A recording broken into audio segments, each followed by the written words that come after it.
Right, so continuing with Christmas Carol Stave 3, we're going to look at the Lighthouse, the Miners, and the Sea, which is an often not addressed moment from a Christmas Carol, and it's a really good opportunity to talk about, the concept of family, also continuing on with the motif of light.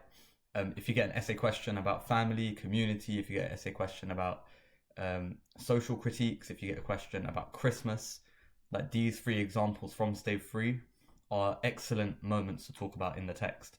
So, straight away, the Ghost of Christmas Present takes Scrooge to a bleak and desert moor where the miners live. And then he says, but they know me. See? Now it's interesting, first of all, that we're taken to this isolated setting, which is definitely symbolic and it definitely offers a social critique. But the question is of what? Why take us to where the miners are? And then the next question to think about is, he says, but they know me. See? What does he mean when he says that? When he says, but they know me, meaning, the miners know the Ghost of Christmas Present, it then prompts us to think about what the Ghost of Christmas Present is symbolic of and what the Ghost of Christmas Present represents. Obviously, the first thing that comes to mind is, well, the Ghost of Christmas Present represents the Christmas spirit, as we explored earlier. So when we look at this, we can first talk about the significance of the setting. And I've taken out some words that are used to describe where the miners are. So you have the word bleak, gloomy, desolate, frost, nothing grew, and prisoner. So we have this semantic field of darkness and lifelessness. And the significance of the setting reflects the misery and the hardships that the miners are currently in. And if we're thinking about, the industrial nature of Dickens's world when he was growing up, this could be seen as a social critique, like the harsh, impoverished environment and setting reflects the difficulties of the working class in the Victorian era.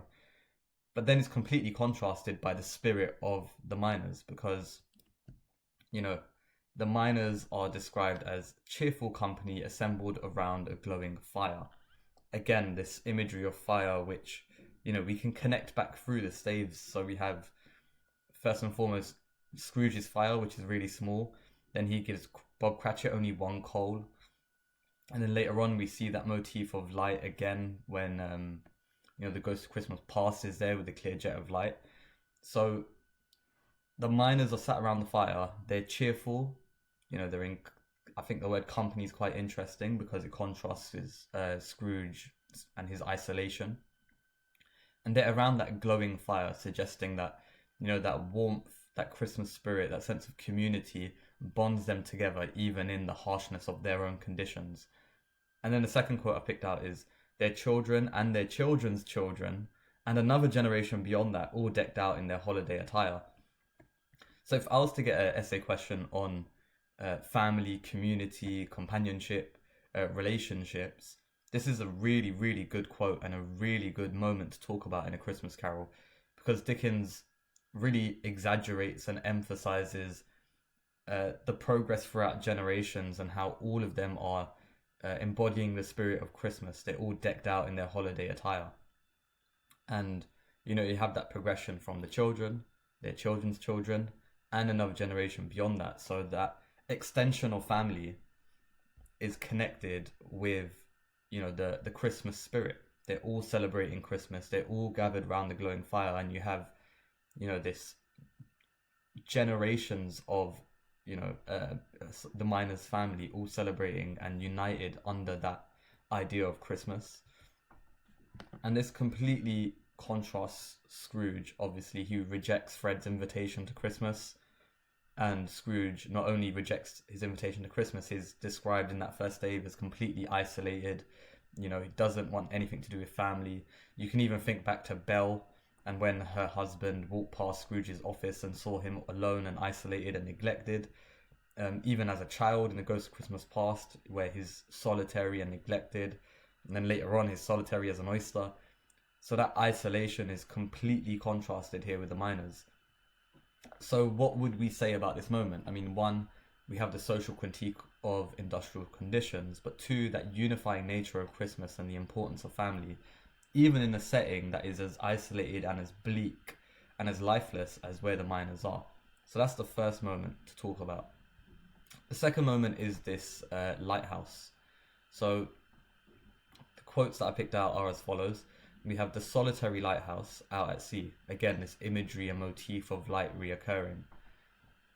And, you know, this time we're out at sea. So we're not even on land. We're so far away from the city that we're out at sea.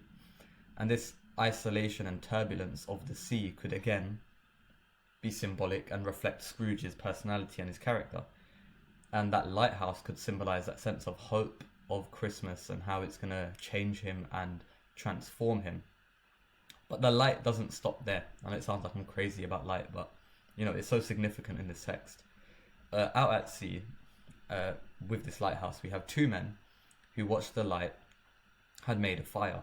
So not only are the miners sitting around a fire, but so are these men by the lighthouse, which shed out a ray of brightness on the awful sea. This moment reminds me like the imagery of the light, you know, shining out a ray of brightness on the awful sea. It's kind of reflecting the Ghost of Christmas Past and how he sheds a light on Scrooge's past and the importance of addressing and dealing with the difficulties of Scrooge's past is symbolized here as well. And again, we see that Christmas spirit, like they wished each other Merry Christmas in their can of grog, and one of them, the elder two, with his face all damaged and scarred with hard weather. So even the man who's, you know, his face is all damaged and scarred with the hard weather is embodying that Christmas spirit and that sense of joy and unity at Christmas. And this moment made me think about Scrooge's appearance, who, you know, in stave 1 he's described as the cold within him froze his features. You know, the harshness to Scrooge's appearance, I think, is also described as having like red eyes. It suggests and maybe reflects the ability of Scrooge and how he could potentially change and embody Christmas as well. And that motif of the solitary lighthouse, like a lighthouse provides guidance for those at sea. So maybe this light is again a guiding force for Scrooge on his transformative journey. So this is the second moment. The third moment is again at sea, but it's on a ship. And we have that extension of the imagery of the sea as black and heaving and far away. And again, despite the bleakness of their setting, every man on the ship hummed a Christmas tune or had a Christmas thought. And I think this is really important because the questions it kind of makes me think about is, why would Dickens choose to take Scrooge out of, you know, his current setting and the setting of the city to out at sea on a ship? And I think it's to emphasize the fact that even beyond, you know, the confines of normal life, those that are in, you know, quite difficult jobs and are living in quite an isolated scenario, even those people at Christmas are using Christmas as an opportunity to, one, think about their family and their community, as we can see in this quote, but two, they use Christmas as a source of joy, and they use Christmas as like a solace to their difficulties. And this completely contrasts Scrooge again, because Scrooge, he doesn't remember those he cares about, even though he is himself at a distance, like the people at sea. But instead, you know, he chooses to isolate himself, whereas these people here, they have no choice. Like, they're at sea, they're probably working, but they use Christmas as that moment. Like, I love the imagery of the Christmas thought, suggesting that even in their thoughts, they're thinking about Christmas and they're thinking about those that they love and care about.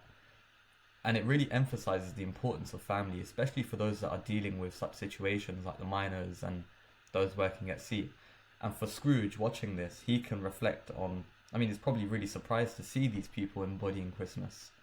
So for him, you know, watching this with the Ghost of Christmas Present, he can now see, oh, Christmas is a time that allows one to have a connection with others, and it's a unifying spirit, no matter the conditions that they're living in. And I think it's really important that we talk about these three moments, because not many people do, mostly because they don't know it well enough. But what you should be doing in order to revise this, again, I've reduced this into 4 words. Mine is lighthouse, sea, and setting. which, if you're aiming for top marks, this is a excellent example to talk about for A Christmas Carol. So I would write these words out and annotate them, expanding on them from memory. You could alternatively write a paragraph answering this question. Why does the Ghost of Christmas Present show Scrooge these 3 moments? You could also, again, thinking about flashcards, spaced repetition, and getting this information into your memory, put the quotes on the previous slides on flashcards with some bullet point analysis on the other side and test yourself with them. Or if you're feeling creative, you can draw an image to represent each of these sections and then write a short explanation of what happens in each moment. In the next part, we're going to look at probably my favourite section of this stave, where we're introduced to ignorance and want. But I would choose 2 of these revision tasks to complete, and then we'll talk about ignorance and want in the next one.